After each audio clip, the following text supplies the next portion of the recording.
First transaction हमें दिया है कमेंस बिजनेस विद कैश ₹20,000।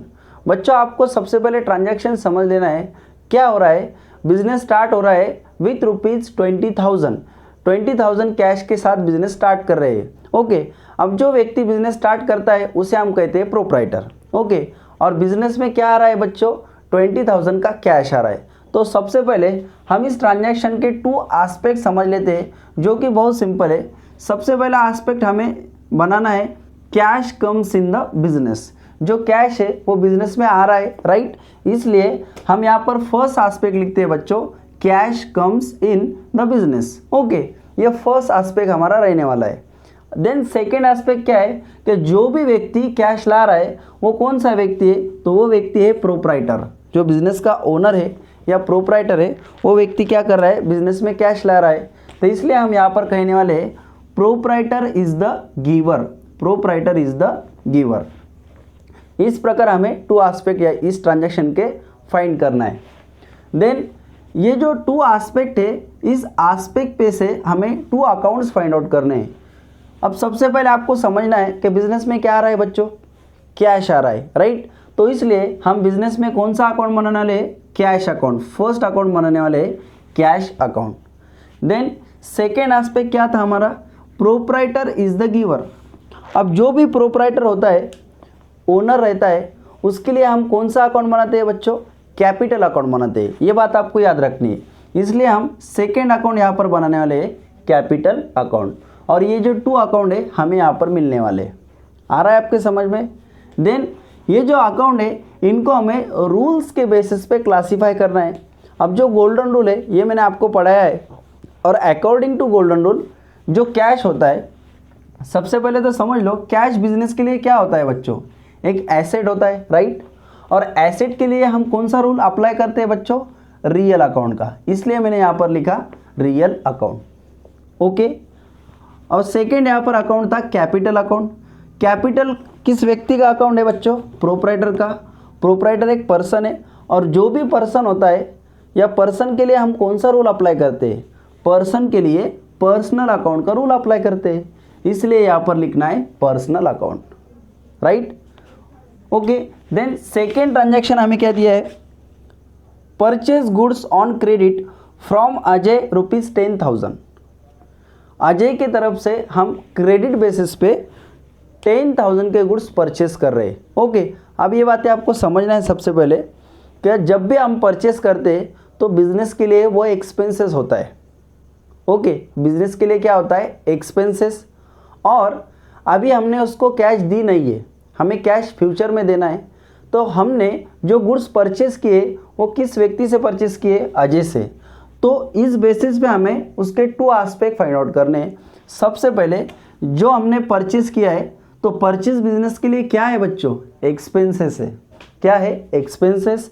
तो इसलिए हमने यहाँ पर फर्स्ट एस्पेक्ट बना लिया, purchase is an expenses. Okay, उसके बाद जो सेकेंड है, हमने परचेज जो किया है वो क्रेडिट पे किया है, हमने कैश नहीं दिया है अभी। इसलिए सेकेंड एस्पेक्ट यहाँ पर बन गया Ajay is the giver. Okay, अब इस एस्पेक्ट पे से हमें 2 अकाउंट बनाने, 2 अकाउंट फाइंड आउट करने। सो फर्स्ट अकाउंट हमारा यहाँ पर बनने वाला है परचेस इज एन एक्सपेंडिचर पे से परचेस अकाउंट। ये जो अकाउंट है ये हमारा फर्स्ट अकाउंट रहेगा। और सेकेंड क्या है, अजय इज द गिवर, ये हमारा सेकेंड एस्पेक्ट था। इस पे से हमने बना लिया अजय अकाउंट। बहुत सिंपल है, आ रहा है आपके समझ में।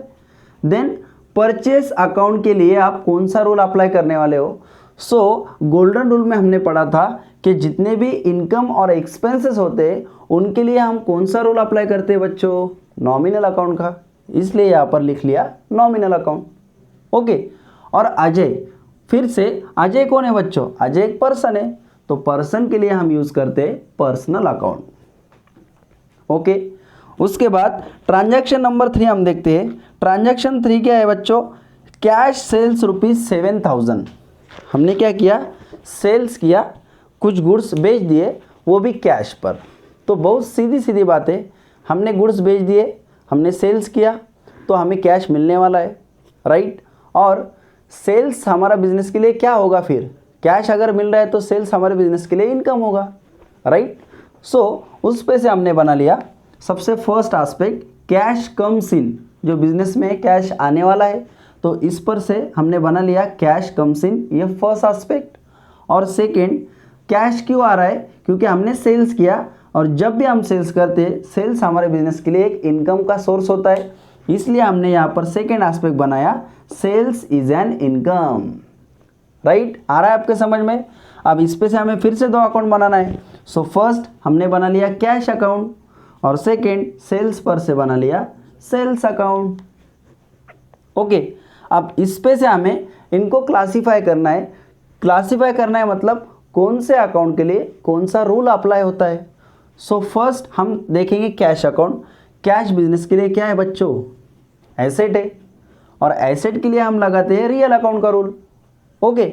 और सेल्स, सेल्स क्या है, सेल्स बिजनेस के लिए इनकम है, और इनकम और एक्सपेंडिचर के लिए हम लगाते हैं बच्चों नॉमिनल अकाउंट का रूल, इसलिए यहाँ पर फिर से मैंने लिख लिया नॉमिनल अकाउंट। अब सेकेंड लास्ट ट्रांजैक्शन हम देख लेते हैं, रिसीव्ड कमीशन ₹500।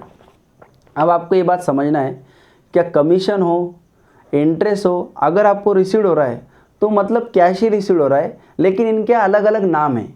क्या कमीशन के वजह से कैश मिल रहा है, इंटरेस्ट के वजह से कैश मिल रहा है, इसलिए हम इसे कमीशन कहते हैं या इंटरेस्ट कहते हैं, ये बात आपको समझना है। अब अगर आप इनडायरेक्टली सोचो तो आपको कैश ही मिल रहा है, राइट। आपके बिजनेस में कैश आ रहा है, तो फर्स्ट एस्पेक्ट क्या बनेगा हमारा, कैश कम्स इन, यह हम फर्स्ट एस्पेक्ट बना लेंगे।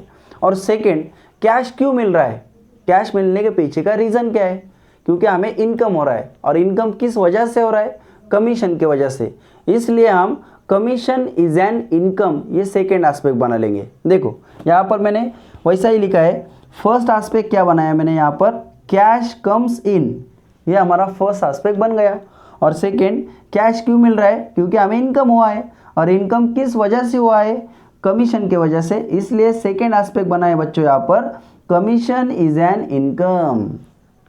आ रहा है आपके समझ में। अब इस पे से हमें फिर से 2 अकाउंट बनाना है। सो फर्स्ट अकाउंट हम क्या बनाएंगे, कैश अकाउंट, क्योंकि कैश मिल रहा है, और सेकेंड कमीशन अकाउंट, या इसे हम कमीशन रिसीव्ड अकाउंट भी कह सकते हैं, कमीशन रिसीव्ड अकाउंट। आपको ये समझना है, क्योंकि कमीशन हमें रिसीव्ड भी हो सकता है या कमीशन हमें देना भी पड़ सकता है, तो कमीशन पेड हम उसे कहते हैं। तो ये अलग अलग अकाउंट बन सकते हैं, लेकिन इस ट्रांजैक्शन के लिए हम सिर्फ कहने वाले हैं कमीशन रिसीव्ड अकाउंट, ओके। अब इस अकाउंट पे हमें रूल लगाना है। सबसे पहले कैश, सो कैश बिजनेस के लिए क्या है, एसेट, और एसेट के लिए हम यूज़ करते हैं रियल अकाउंट का रूल।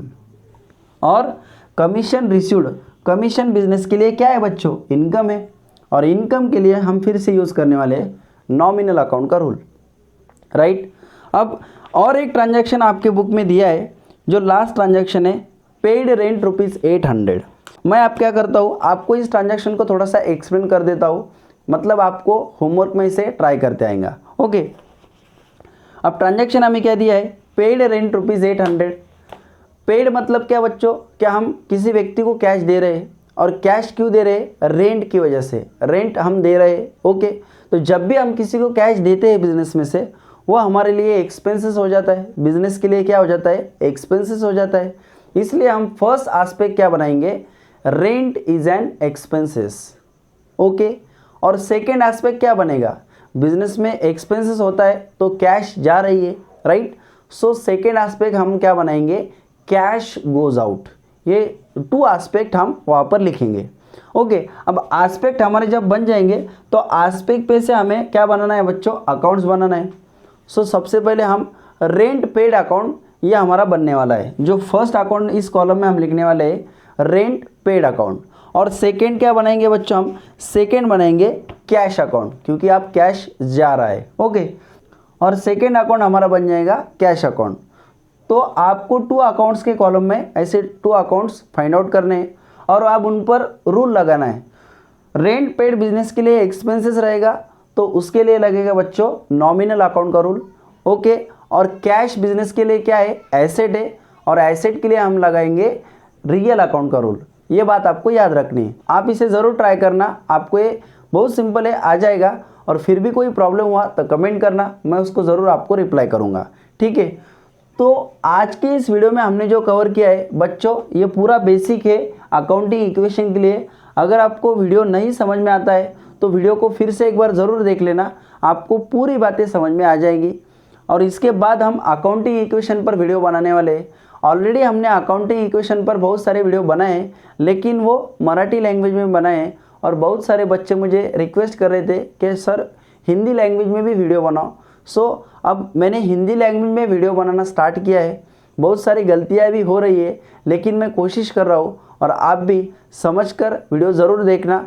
अगर आपको फिर भी कोई प्रॉब्लम हुआ तो मुझे आप व्हाट्सएप पर या कमेंट में ज़रूर आप प्रॉब्लम शेयर करना मेरे साथ, मैं उसका आपको सोल्यूशन ज़रूर दूंगा, डोंट वरी। ओके, अब आज के लिए इतना ही। अगर आपको वीडियो पसंद आए तो वीडियो को लाइक करना, शेयर करना। Have a good day, thank you.